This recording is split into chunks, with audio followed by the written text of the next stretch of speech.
বেশ কিছুদিন আগে কষে কষা সল্ট লেক ব্রাঞ্চে গিয়েছিলাম। অ্যাম্বিয়েন্সের সাথে সাথে এই ফুড ট্রেসটা আমার খুব ভালো লেগে গেছিল। জানি ইনসিগনিফিকেন্ট, স্টিল বলতে ইচ্ছে হলো। লাঞ্চ টাইমের আগে গিয়েছিলাম বলে রেস্টুরেন্টটা প্রায় ফাঁকা ছিল। ডেকরটা একদম বাঙালিয়ানা।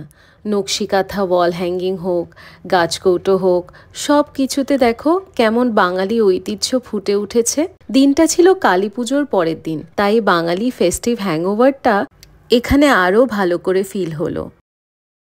শুরুতে কমপ্লিমেন্টারি চিপস বা পাঁপড় এলো, তারপর এলো আমার ফেভারিট লুচি আর ছোলার ডাল।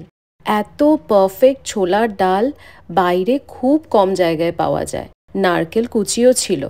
তারপর এলো ছানার ডালনা, ভাত আর কচু পাতা দিয়ে কুচো চিংড়ি ভাপা। টেস্টটা জাস্ট ফাটাফাটি ছিল। লাস্টে আমপোড়া শরবত দিয়ে মিলটা কমপ্লিট করলাম।